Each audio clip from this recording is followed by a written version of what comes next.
here's a question. Should the weight loss drug Ozempic be used to help binge drinkers cut back? 0207 862 2222. Drinkers, I said, not eaters. That's the key here. Do give me a call. Let me know what you think. A study in the US of more than 800,000 people with a history of alcohol use found that those put on the weight loss jab were half as likely to require hospital treatment as a result of drinking. So should we be trying it out over here? Is Ozempic becoming the answer to just too many health issues? Or do you think it's becoming a dangerous crutch for many medical conditions? I mean, certainly, I know loads of people who are on it. Yes. And I have said on the record, I only wish it had been invented in time for me, because if it had, I wouldn't have had to have a flipping gastric bypass operation. I could have had Ozempic. Yeah, and I would have been delighted to have injections rather than an actual operation. And anyone who wants to say, Vanessa, you should have damn well done it yourself. What on earth do you need an operation or injections? The answer is I tried and tried. I was one of these yo-yo dieters. I would starve for a year, exercise ferociously. I would lose the weight. I really would. I put all the effort in,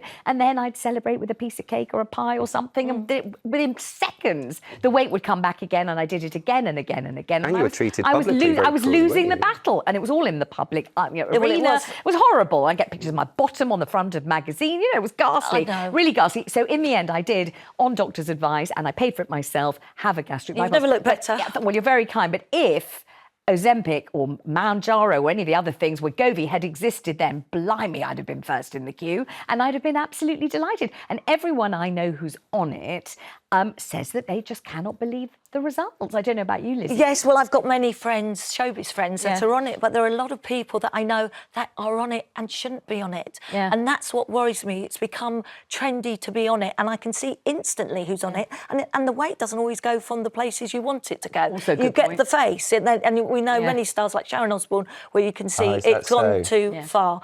But this is about drinking, and which is, you know, and my father was an alcoholic. I was out with an alcoholic. My best friend was married to George Best. So sadly, I know all about alcoholism. And what worries me about this drug, that this is going to be used as that easy way out. People don't know enough about this drug. The side effects can be ghastly, not just swollen lymph nodes, feeling sick, dizziness. It affects your kidney. You can get kidney damage. Well, we don't know. We don't know. The results of the trials are not conclusive. We don't know. But we don't know. We can't endorse it, but we also don't know if there are any long-term problems. The side effects on people can be ghastly. Is that if you're getting side effects when you're on it, you can stop taking it. It's not a lifetime commitment. Well, the side effects... You try it and it doesn't work for you, it doesn't work for you. So I'm so sorry, I'm talking over you here, aren't I? Toxic masculinity. The side effects of serious alcoholism are so much worse than anything that we've seen with these injections. And I have to talk, and I'm sorry to hear about your dad. I get quite emotional when I talk about it, but I'll do my best. But I have got a friend who said that it's okay for me to talk about it. She has really, really struggled. She's a kind, intelligent, decent, responsible person, and she is killing herself. Right, we'll talk more about this after the break when we've got some time to discuss it. Thank you for being so honest about it. We'll be taking your calls on this subject after the break. Should weight loss drug Ozempic be used to help binge drinkers cut back? Let's get back, though, to the topic about whether you think Ozempic should be given to binge drinkers to help them cut back. And I had to cut Andy off before the break, and he was telling this incredibly honest story about a very close friend of yours who's really struggling. Perils of live television. Well handled, may I say. Yeah. No, I was just saying, you know, my friend is a very responsible, kind, intelligent, decent, hard-working person, but it's a disease that she cannot kick, and and she's quite open about it. It's killing her. And you know, every time she thinks she's got it sorted and she's got it under control and she's wrestled that beast to the ground, it takes over again.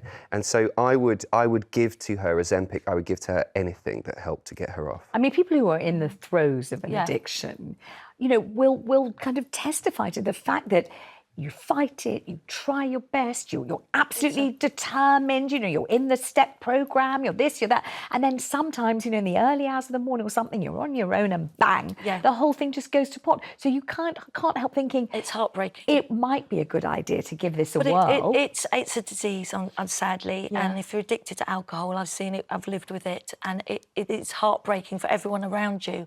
But my worry is this drug is known you get addicted to it quite easily. And with this, with people that drink, you're going to lose your appetite as well, because it does make you lose your appetite. I think you've got to be very, very careful. And no one wants to see anyone go through drink abuse. It is the worst. It and is. what it does to you. Of course, but it would have to be careful. It would have to be so late. But what worries me is it does become addictive. So you go on to another addiction. Let's bring in Marie in Merseyside. Marie, how lovely to hear from you. Morning to you. Good morning. Hello. What do you think about this? Do you think this could help those addicted to alcohol? So I think you need to make it very clear on it being binge drinkers and an alcoholic, because there's a massive difference. Yeah. Now, the reason why I'm so angry at the proposal to give it to binge drinkers is because I'm 45 years of age. I'm 3 years into menopause. I've been 10, 11 stone all my life, but now I'm up to 15 stone 8. I've been told by my GP I cannot have it until I get to 16 stone. Now, I don't have a choice in having menopause. I don't have a choice in how it's affecting, ruining my body, my self-esteem, my everything.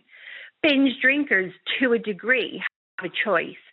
If this is going to be accepted, it's going to be abused by the Vickies, the Beckys at home, who are just taking drinks and think, oh, this is a really easy way for me to go and lose weight. I'll go and tell the doctor I'm drinking 2 or 3 bottles of wine a night, and I'll get it for that case. Whereas the ladies, the women all over this country who are suffering from menopause are being told, no, you go and you get yourself to 16 stone before we can help you. I've tried to buy it privately. Such a poor idea, Marie, doesn't it? So badly thought out. And what would happen if you went back to your GP, if you were lucky enough to get an appointment? I know that's a big deal. And you got the appointment and you said, look, my mental health is suffering. I'm really emotionally suffering. I've told my GP. Yeah. As you can imagine, being 10 stone, 11 stone all your life, yes, of course, going through menopause to then go up to 15 stone 8. I will not look in a mirror. I do not recognise myself. I hate the way I look. Really sorry. It's horrific. I've got no choice in the matter. Marie, I'm so drinkers sorry. have the choice. Yeah. And I'm really sorry for Andy's friend, but there's a lot more help out there for alcoholics than there is from menopause to date in 2024. And she can go and get help from her GP. Yeah, the greatest respect, you're not going to ruin your entire life and die because of the menopause, I hope. No, but Marie's making a very good point. Marie's going to what, sorry? You're not going to die because of the menopause, I assume. Do you know how many women kill themselves because of menopause? A choice they didn't have. So much of the problem in society now is I can't get something, so you shouldn't have it either. No, but what Marie is saying, it's a slippery slope. I'm not saying Marie shouldn't have it. She should have it. Great, Marie have it. obviously needs this and needs some... Sorry, let me just say this. Saying that someone who is dying from alcohol abuse, not someone who's a binge drinker, Kelly, who's going out for a Saturday night. No, hear me out here. I'm sorry.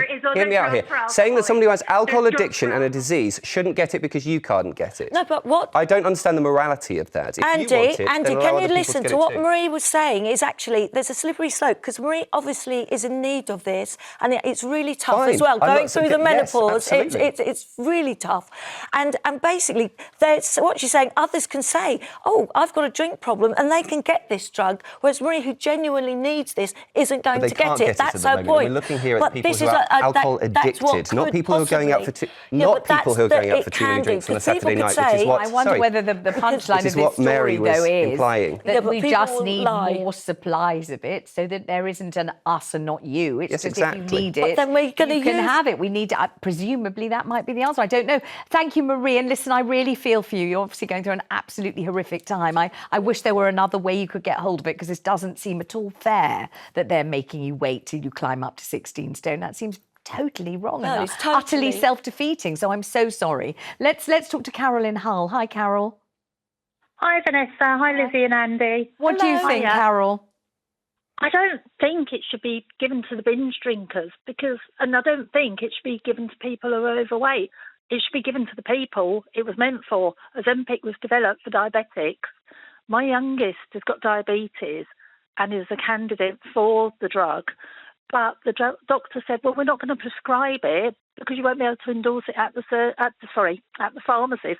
They can't get their hands on it, they said, because everybody's using it to lose weight. Because when they first apparently did the trials for diabetes with it, the side effect of it was weight loss. people found that out, and of course, people with the means were able to go out and buy the drug. That's so true. There's it an just isn't absolute run on it. available. That is true. Exactly. Absolutely true. This Nobody drug can was get hold of it. invented. This drug was invented for those on diabetes. This is why this drug was invented, not for And sadly, people are on this drug that shouldn't be on it. It's become the in thing to have, and you can. As I said, many of my friends are on it that shouldn't be on it, and now they're looking at it for people with drink problems, and then it's a slippery slope. Carol, have they found another drug to treat your son so that he's not without treatment, is he? Well, yes, but it's a drug that it helps with the diabetes, but it doesn't help an awful lot. It kind of gets to, that they call it like the plateau effect. So it's got to a level where it's just plateaued at the moment.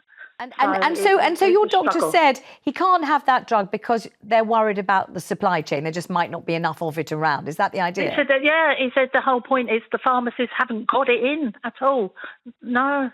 Incredibly difficult, isn't it? And it's because it's become this big fad as well, Vanessa.